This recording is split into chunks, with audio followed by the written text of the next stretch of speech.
Hey, beloved, thank you for tuning in to another episode of The Business Buddy. You are listening to Deborah Henderson Scott of Unlimited Opportunities Promotional and Marketing Solutions. And today, my special guest, Kenniqua, is sharing useful tips on how to scale and grow your business and manage your time by using automation. So grab a cup of coffee, your pen and pencil, and take some notes because you're in for the treat. The conversation has already begun, so stay tuned.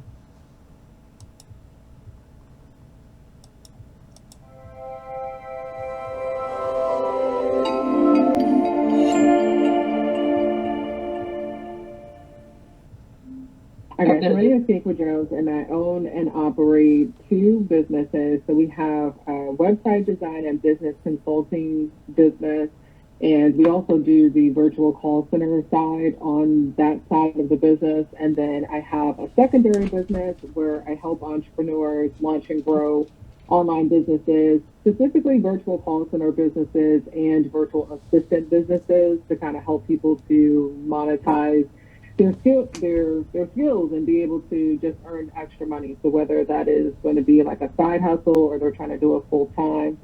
And then we design online courses and digital products on that side of the on that particular business. And I'm located in Newport News, Virginia. So we have a small office in Newport News, and yeah, that's about it. What are some of your favorite tools to make it easier for us? Yeah, so when it comes down to automation, because I get that question asked a lot, because people do know that I do automate a lot of different things, and they're like, hey, can you help me with automating? But they really don't have like a starting point of exactly what it is that they want to do. So what I always try to advise people is to really kind of write down your goals for what you want to accomplish first with your automation, and really think about the tasks that you do often that you want to kind of take off your plate and see first if it can be automated. Always Mm-hmm. look at the tools that you are using currently. So I try to advise people that you don't have to use the tools that I use.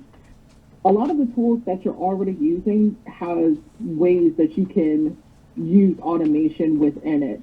So use the tools that you have, look at those tools natively to see if what they connect with natively. So for example, like one of the systems that I use is like Acuity Scheduling, which is a scheduling app that allows people to be able to book meetings with you.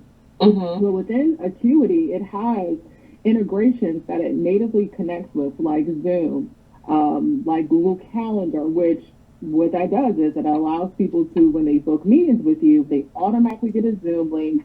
It automatically goes to your Google Calendar. And those are little things, but those are things that really help you automate. Because when I wasn't connecting those are things that I had to do manually. I had to, when someone booked, and then now I'm trying to create some type of Zoom link, and then I had to manually send it out to them. Now I have to send them out an email.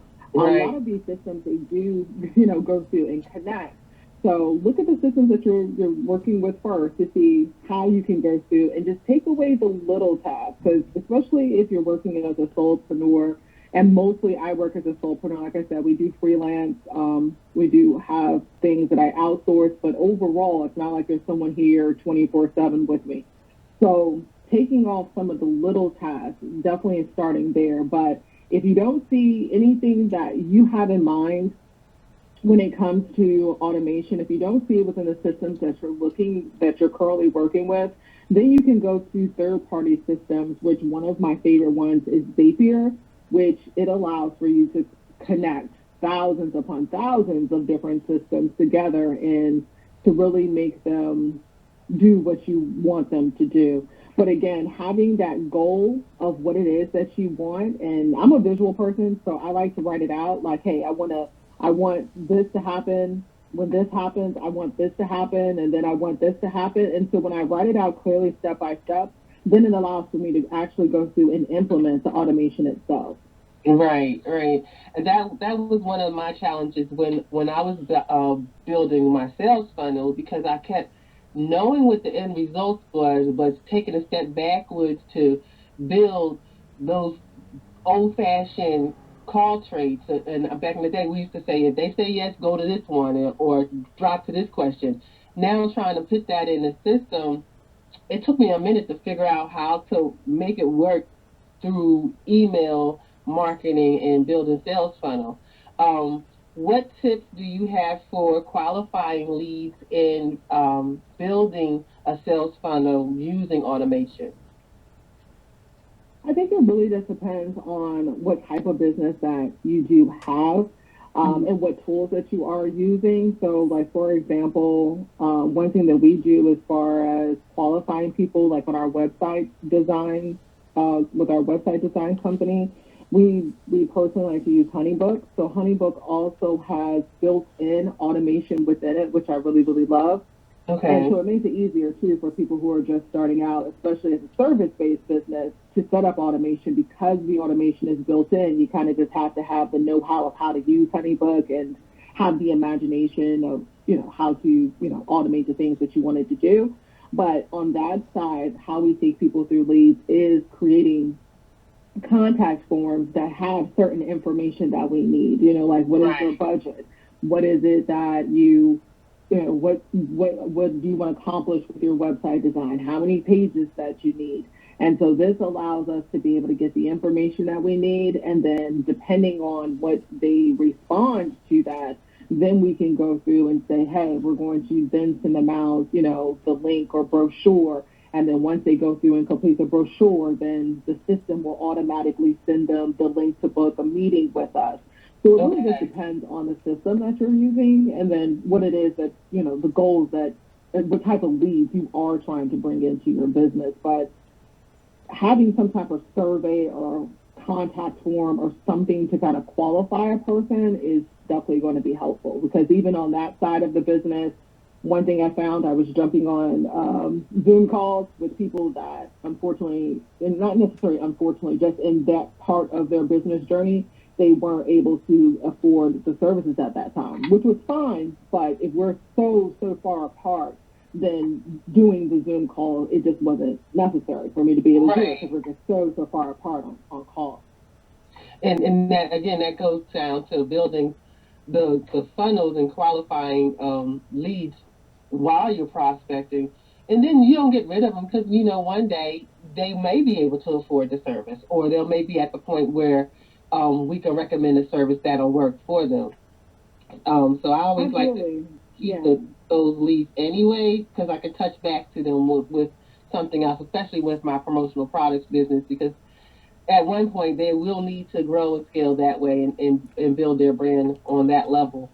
Um, Speaking of the cost, it is very cost. It can be very costly adding all this technology to your day-to-day systems.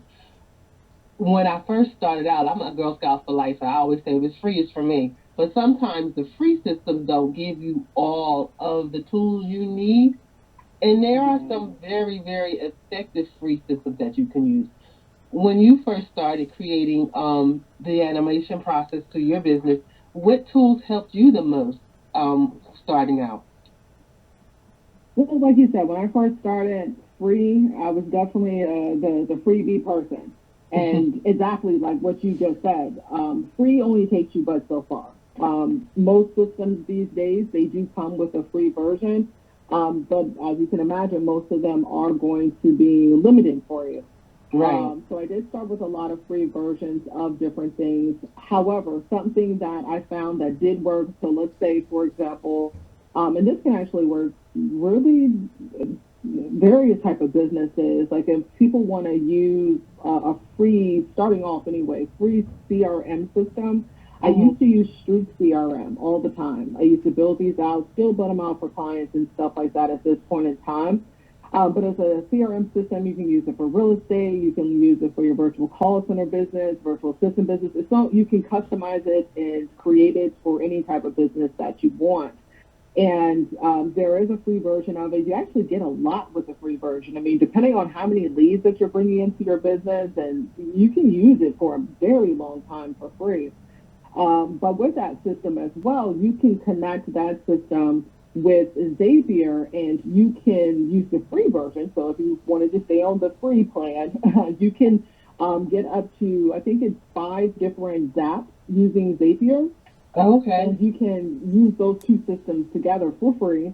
and still be able to create some type of automation through those systems as well. But eventually, what's going to happen is, like you said, eventually you will outgrow the free plan in most cases. And that street is through Google, right? It's a Google It product. is. So what it does, it's not a Google product, but it is housed inside of Google. So Google did not create it, but it is something that is an extension or a Chrome extension that actually is housed right inside of your Gmail.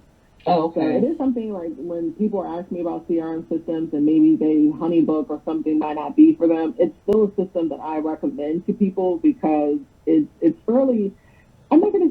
I won't say that's necessarily fairly. It is fairly easy to use once you learn how to use it, but it is very customizable. I mean, you can make it be anything that you want it to be. Okay.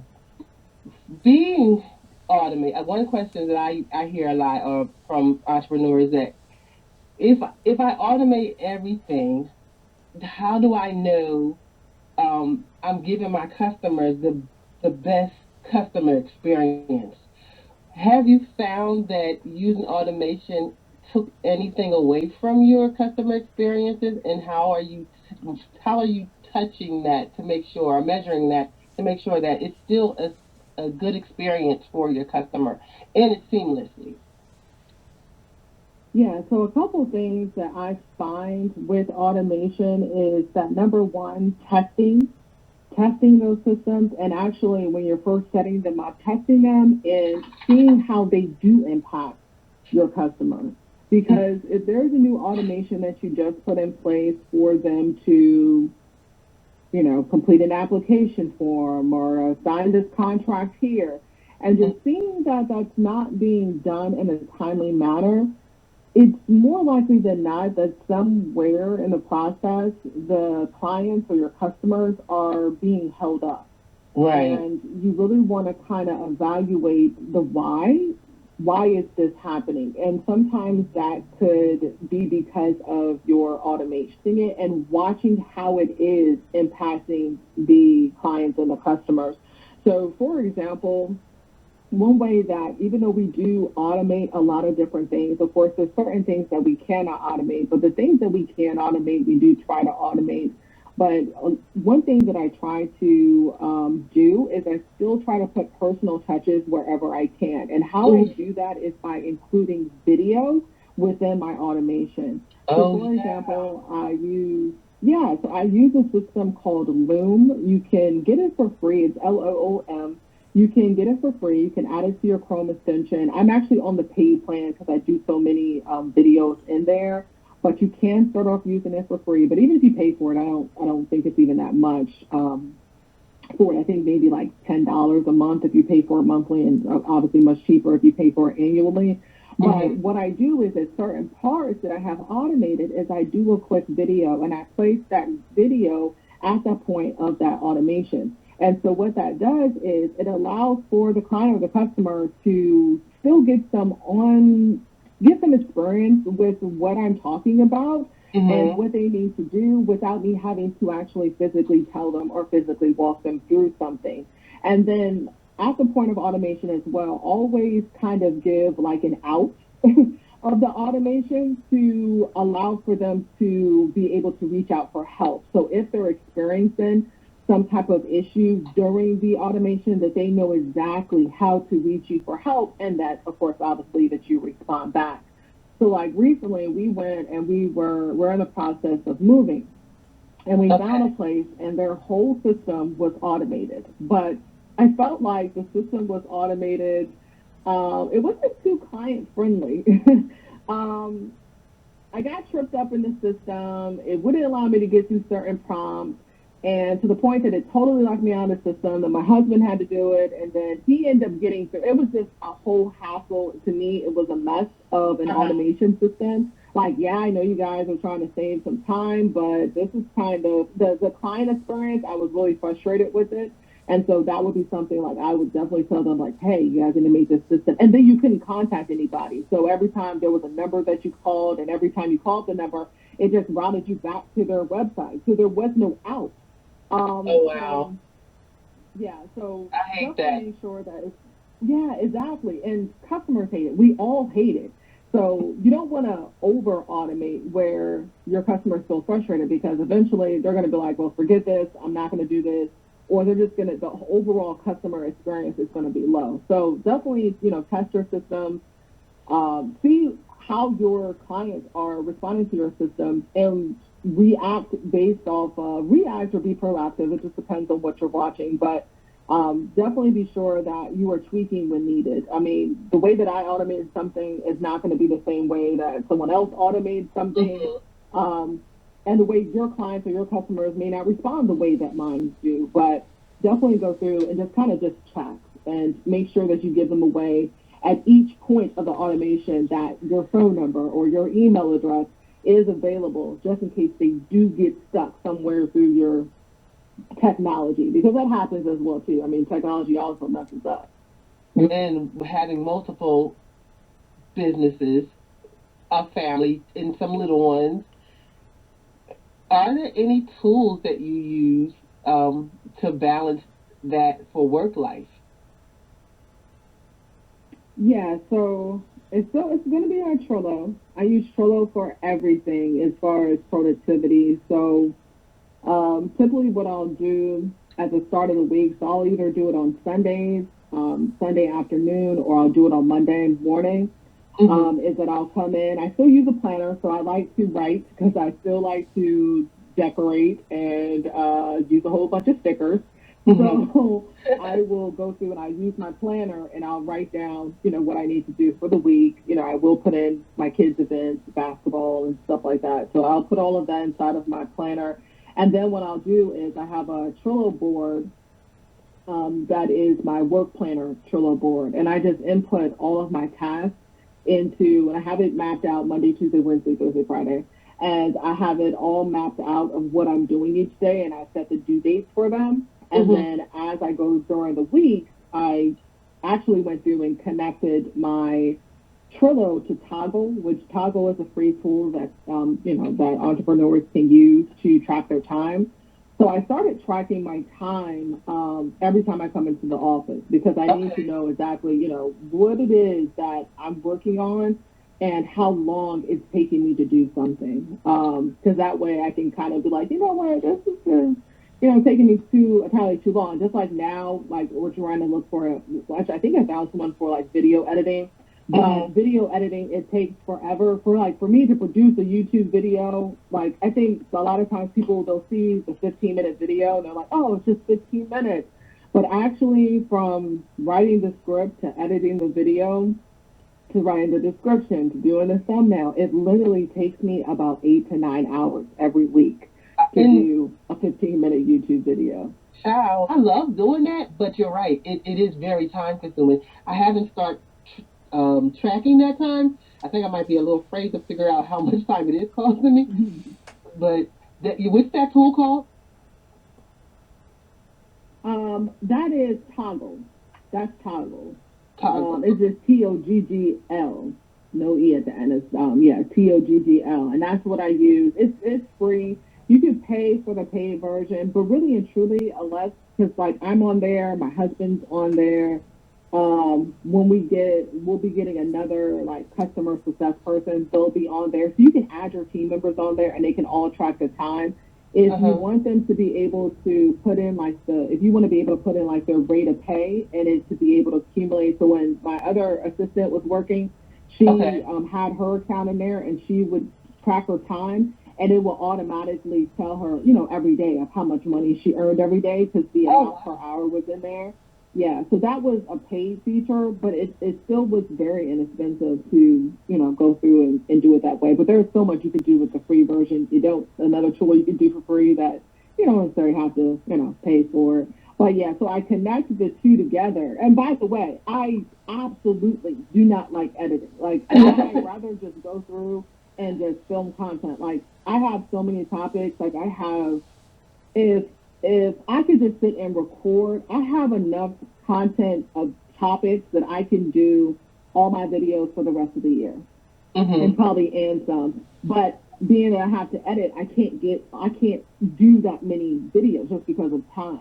But yeah, Yeah. if I could just do the videos and just pass them along, that would be like the most ideal to me. So that's what we're working on right now. But yeah, but as far as like balancing everything, I connected the toggle into Trello, and so I track everything. But I put each one of the things I have to do from business and personal inside of there, and then I set a due date for it, and I just check them off when they're done, and then they just kind of go into the done folder, the done section on that Trello board. And, again, my time is accumulated for each one of those. And then I have labels, which, some of them are labeled important or family or meeting and stuff like that too. So Okay. that's what I found to kind of really keep me productive and on top of what I need to be doing.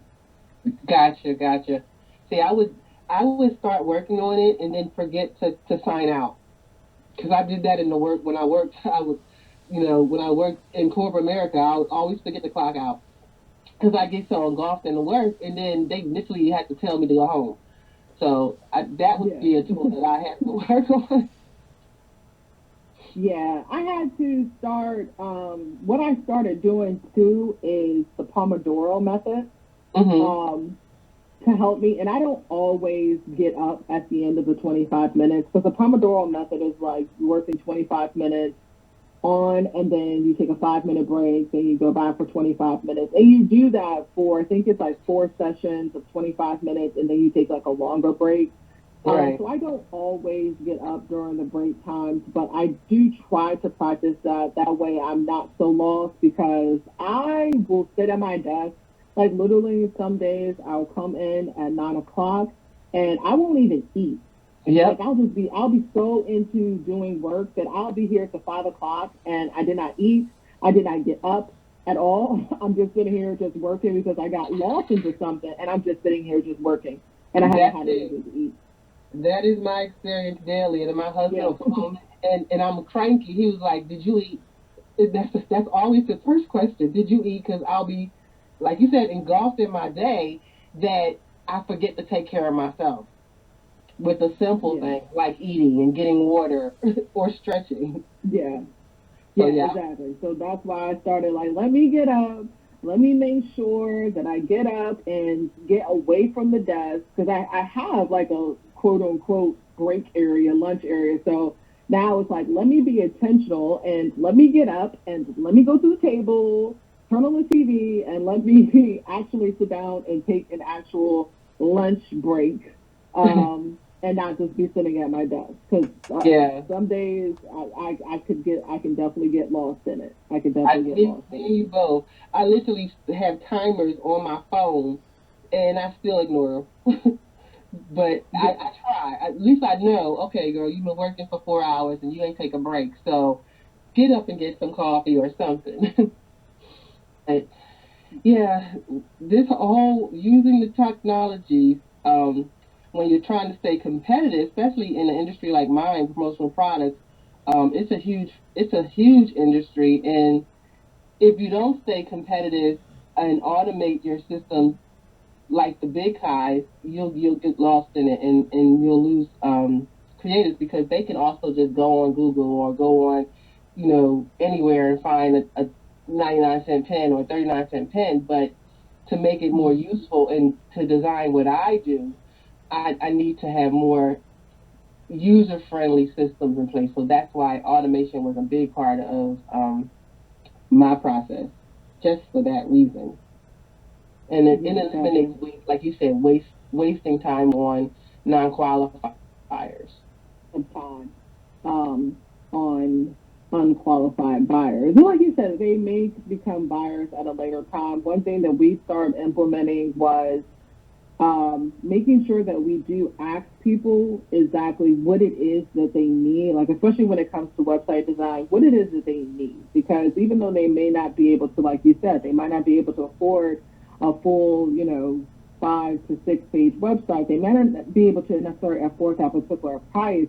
But for what they need, we may be able to offer them a one pager site. If there's somebody that's new and just need to have information put onto the web, we may be able to offer them a one pager that may actually, or 1 or 2 pages that may be able to fit within their budget. And even because on Thursday, I'll be talking about digital products, but one of the things, even too, and even with yourself, and I'm pretty sure that you have too, is going through and just creating digital products and being able to offer things at a lower price for allow people to be able to use your products even if they do have a lower price point. So soon, like we'll be having website templates that people can just purchase that will that they can just DIY themselves. It will be our designs, and they'll just input their own information to make things a little bit easier for them as well, and then just allow us to be able to service more people.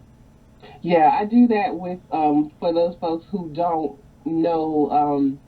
don't have a logo, because a lot of times people will say, "Can you make me this flyer?" or "Can you do this?" or I need a logo, and they'll just take something off the internet, not realizing that those images are copyrighted, and you can get in huge trouble for that.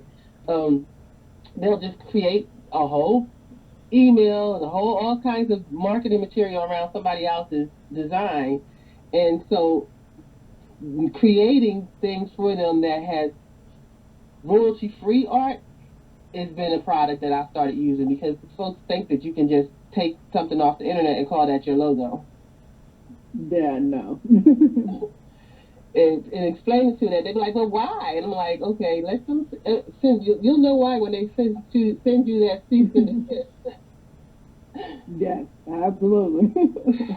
And you definitely don't want that. Definitely, definitely. But and then I told this to one client, and she was like, and it was something simple. They were trying to use a design of a very popular logo for a family reunion T-shirt, and they put it on the internet. Well, lo and behold, that company saw it on the internet and definitely sent them a letter, and they was like, "Oh my goodness, I can't believe it." I was like, "I told you, you just can't take people's stuff. That's called stealing."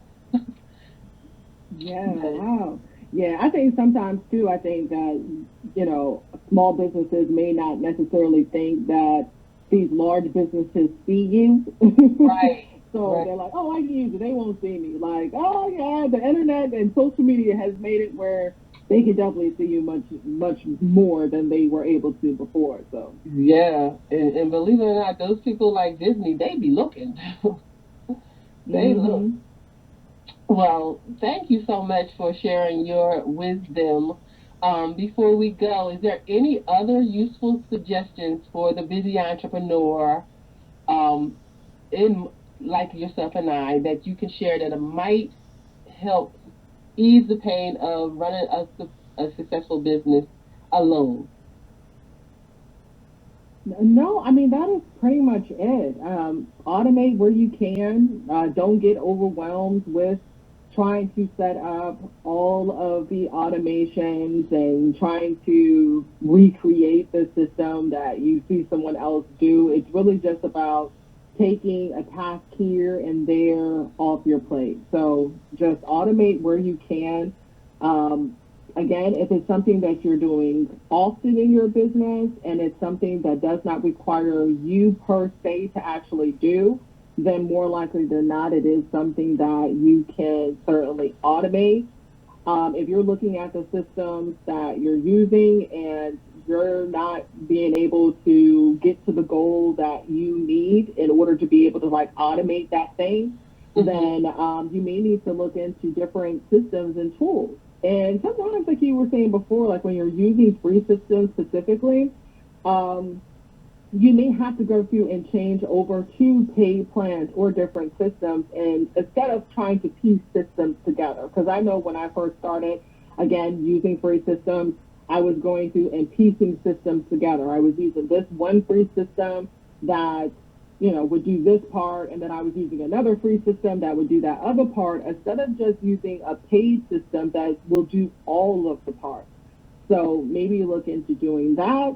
And then if you've kind of gone through, you're doing the automation, which I'm not going to say this is or, because this would be and what I'm about to say, and automation, but also possibly looking into outsourcing and finding help. And it doesn't have to be where you're hiring someone full time. It can Right. simply just be an outsourcing, one-off projects. I mean, you can go through, you can use places like Fiverr, Upwork, and other places. You can post, jobs on, Facebook and Instagram to see who can help you with just a project. So, Right. and it could be someone just working because, like, the ones that we've hired, they've done like maybe 5 to 10 hours a week. But those Uh, 5 to 10 hours a week are valuable to me. right. It doesn't sound like a lot, but it's a lot. 5 to 10 hours a week. I mean, what could you do with a business as a business owner? What could you do with additional 5 to 10 hours? How much Back more into money that. could you make if Yes. you had additional 5 to 10 hours? Because it's really about going through and trading in you're releasing that task. That way you can actually do something that you love to do, or you can go through and make more money. Yeah, right. And so And it's really just as simple as that. that's an awesome tip because a lot of times we feel like, especially me, I'm a micromanager. I feel like I got to do everything. But you're right. If you just let go of that time piece of it, even if it took me 8 hours to do, giving it to somebody else who can do it for 3 hours, I save myself some time. Yeah. No. And then I think sometimes too we worry about the money of it all. Right. Having to go through and pay someone. But again, if you kind of say, okay, if I pay this person the money, how much, if I were to do something that's actually revenue generating, how much money would I make if they were to do this? And a lot of times, the people that you outsource things to or that you hire, they should be people that are going to in turn help you be able to make more money. So they're Right. not a burden for you to pay them. I mean, they're going to Right. be helping you to be able to make more money. And ultimately, that's what you want. But again, if you don't have the funds to be able to, oh, matter of fact, and I just discovered I have not used it yet, but I actually just discovered this new feature for those that might use Slack. And I haven't, like I said, I want a preference. I haven't used it yet, but I actually heard some really good things about it. I was listening to a podcast. And I'm like, hold on, I ain't never heard of this before. So if you use Slack, because we use Slack with some of our team, and there is this integration inside of Slack that's called Ask Betty. And you can go to the integrations inside of Slack and just type in Ask Betty. And Hmm. it is a virtual assistant basically on call, right? They're actually Really? real virtual assistants. Yes. So they are real people. It is not a robot. And they are real people. They're based in the US and in Canada. And they operate, I believe it's Monday through Friday from 9 to 7. But if you go What? to Ask Betty, yes, you can go through and you can purchase credit. So for example, let's say you purchase 4 credits for $30 or something like Hmm. that.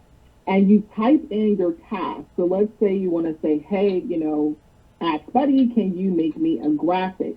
They will instantly respond back to you and let you know that yes, we can make this graphic for you. It's going to cost you this amount of credit. And so it might say What? this is going to be 2 credits or this is going to be 4 credits. It's really, really cool. I have not put it into work yet to actually use it, but for some people that need somebody, like when you're working in your business and you're like, man, I wish I needed help like ASAP right now and I don't have time to find anyone, try that feature out. It's called Ask Buddy, and it's only inside of Slack. So you guys know you can sign up for Slack for free. It's only inside of Slack. Go to your integrations and go click on Ask Betty. Put her into there and just try it out and see. And let That's me what know how it I'm works saying. too. You know what I'm saying? Let me know if it works. I haven't had a task yet because I just discovered this like last week, and I'm like, oh, okay, I gotta do this. My mind was blown when I had added it. But yeah, ideally that's how it works. I heard them talk about it on a whole podcast about it. I said that is really really cool. But yeah, but they're all vetted people, but they're real people. They are real Oh people. my It is not a goodness. bot that's doing it. Yeah. I got to try that. I don't use Slack as much as I should, so now that's going to give me a reason to revisit that. Yeah, I don't either. So I was just in there. I'm like, let me finish setting up this Slack. And I was just in there, and I said, let me just do this because I have two Slack channels, two not Slack channels, but two Slack accounts and I was Mhm. just in there playing around. But it's funny because at the time of me playing around inside of Slack, I'm listening to the podcast, and then they start talking about it, and I'm like, well, hold on, I'm in Slack right now. What is this? And so then I go into it, and I'm like, this is nice. And what they're talking about, like this would be a game changer for someone who needs help, like right now, but don't have time to like, oh, I got to go on Fiverr and search for someone, or I gotta so definitely, give it a try and see if that may work too. But definitely automate and outsource where you can. Look at the systems and tools that you're currently using to see if and use them to their max. Because I know sometimes we'll get these systems and we really don't know how to use them. Right. So make sure that whatever system that you are using, being that more likely than not, you're probably paying for them. Make sure that you know how to use them to the max. That's definitely it. I've found the same type of tools, AI tools in Canva. They just had that new one where it'll actually write your content for you. Have you discovered that one yet? Yeah, I actually did a YouTube short on it. Oh, I did think you? like last week. Yeah, the magic right. Yeah, it does.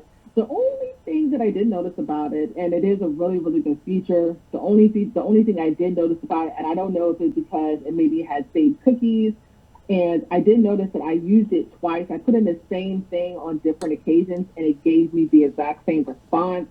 I know Oh, with some of the other ones like Chat GPT, it's supposed to give you unique responses. okay. But that one I did find it did give me the exact same statement that it did the previous day. So I'm not sure if it just recognized that it was me asking it again.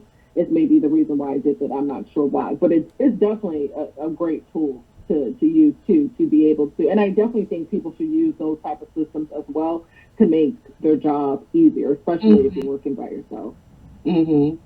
Well, as always, you're always sharing wonderful tools and techniques, and I appreciate your knowledge and experience, and also sharing it with my audience. So, thank you again, beloved, for joining to agreeing to talk with me regarding this subject. We got to do this again. Um, but thank you.